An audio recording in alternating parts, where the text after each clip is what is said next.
What if your entire life, from your first breath to your deepest heartbreak, wasn't really yours?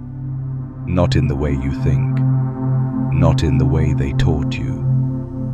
You've been told you have free will, that you shape your reality with choices. But beneath the surface of decisions and emotions, there's a deeper layer, a design.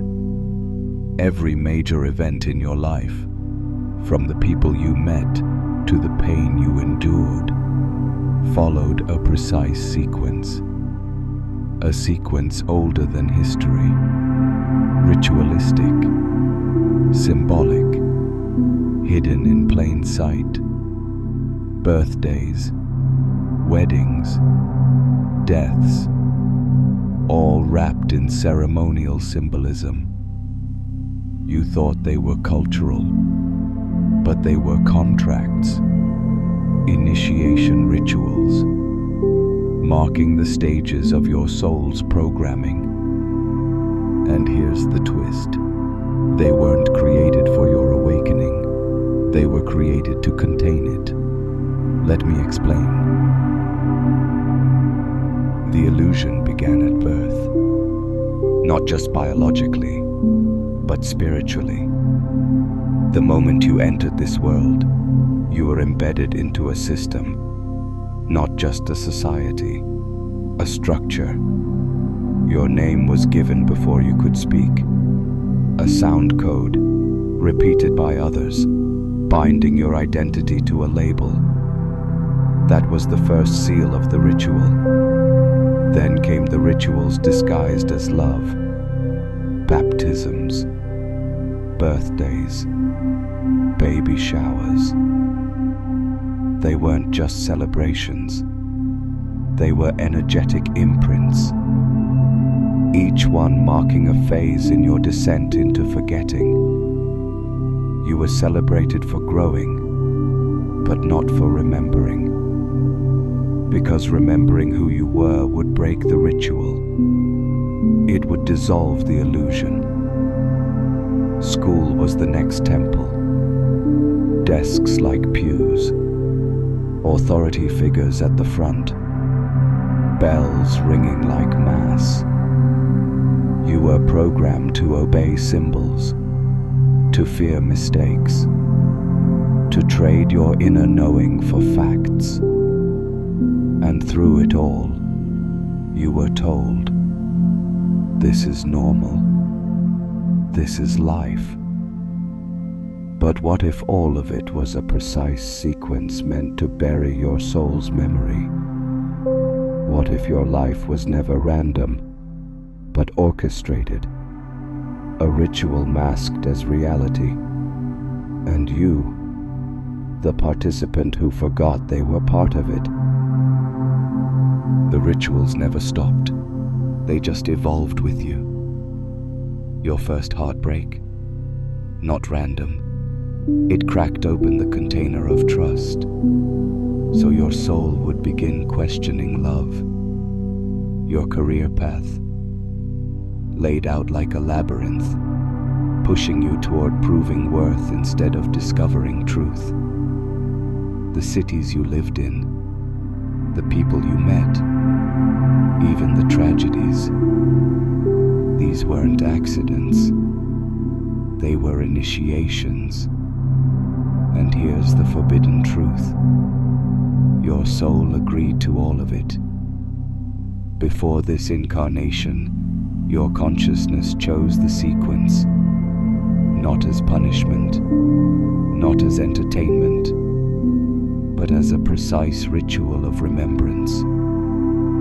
Pain wasn't failure, it was activation. Loneliness wasn't absence, it was preparation. Loss wasn't injustice, it was initiation. You see, the ritual isn't just a trap, it's a map. But most never see it, because they're hypnotized by the performance, by the masks, the noise, the stories handed to them. They never pause long enough to ask, If my life has been a ritual, who designed the altar? The altar wasn't built in temples.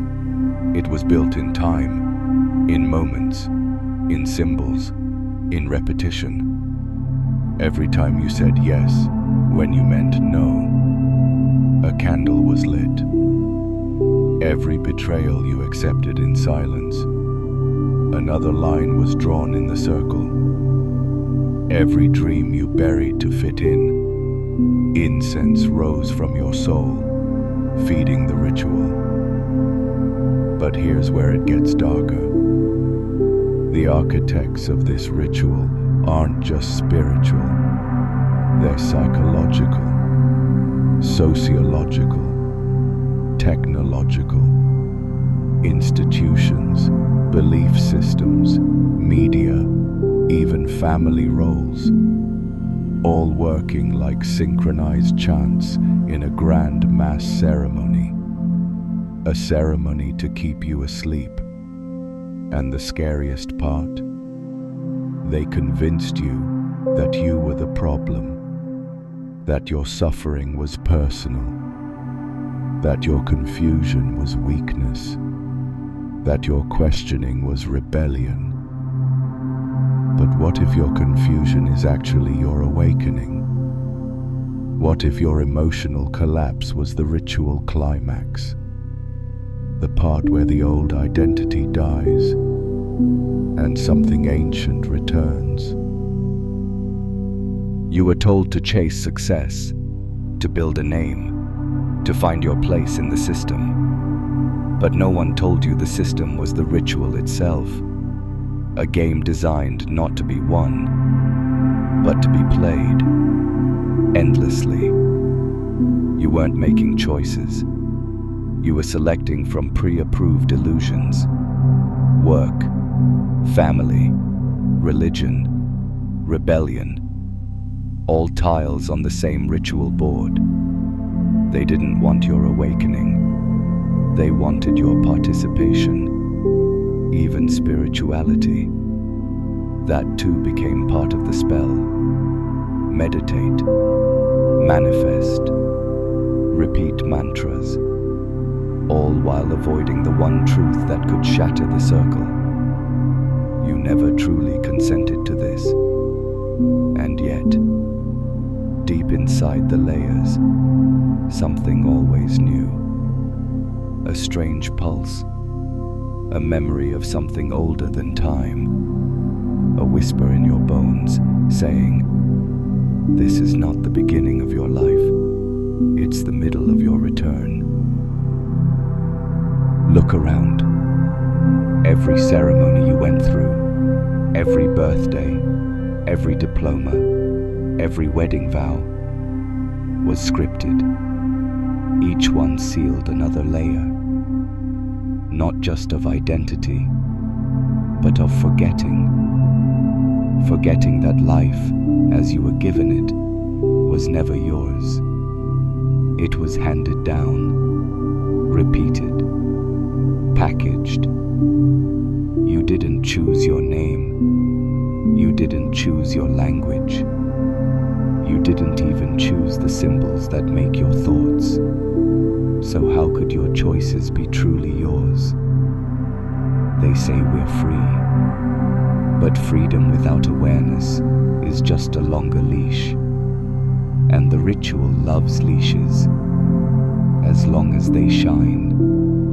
Gold, fame, validation, spiritual superiority, different forms, same function.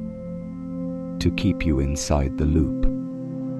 Because once you step outside, once you see the strings, the game changes, and so do you. Not into someone else, but into something they never wanted you to remember. Ever wonder why the world resists change so violently? It's not just politics, not just culture. It's the architecture of ritual. Change threatens the rhythm, and the rhythm is sacred, not because it's holy, but because it's profitable. Entire economies depend on you staying predictable. Entire religions thrive on your doubt. You must feel lost. You must crave answers. You must return again and again to the same gates, begging for permission to evolve. And when you begin to wake up, when you ask questions that don't fit the script, what happens? They label you. They isolate you. They call you dangerous. They call you broken. But the truth is, you're not broken. You're breaking free. The ritual cannot hold someone who remembers the fire behind the form. So they'll try to put it out. With fear, with shame, with silence. But even they know, once the spark hits truth, you don't go back. They taught you that sacrifice was noble, that suffering made you pure, that silence was wisdom. But none of that was truth. It was programming. A ritual without your permission is not sacred. It's enslavement wrapped in spiritual language. They disguised compliance as virtue. They masked obedience as alignment. And every time you questioned it, you felt guilty. Because that's how the ritual works. It rewards the hollow.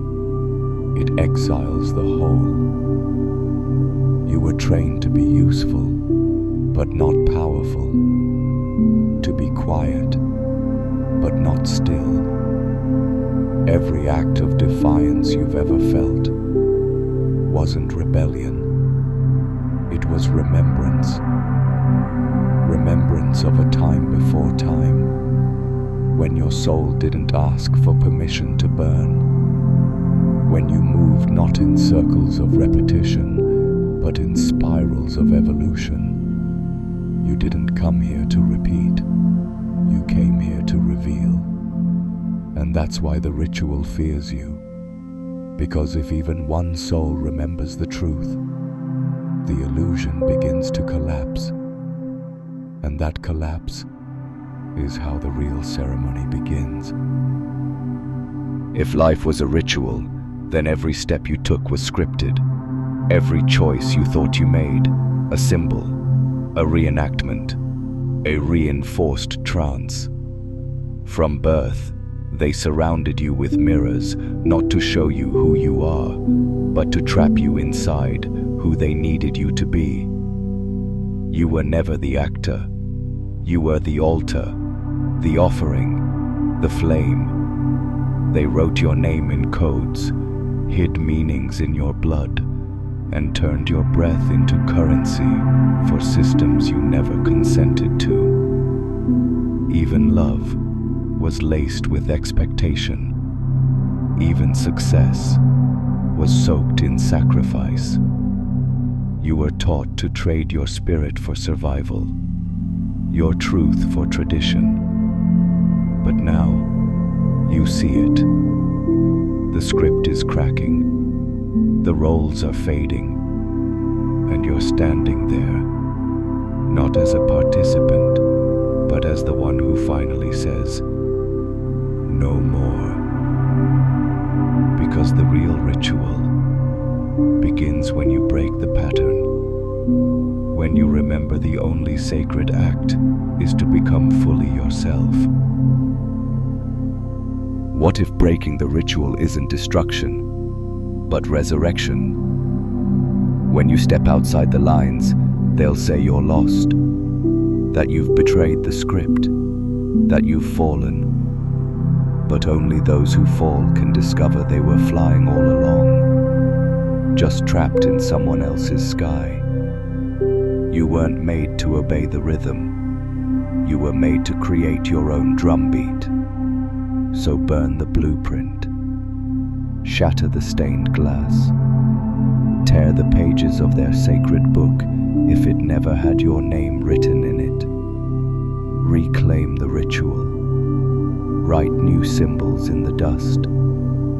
turn every breath into a spell that calls your soul back to you. This isn't rebellion. This is remembering. You're not here to survive their world. You're here to birth your own.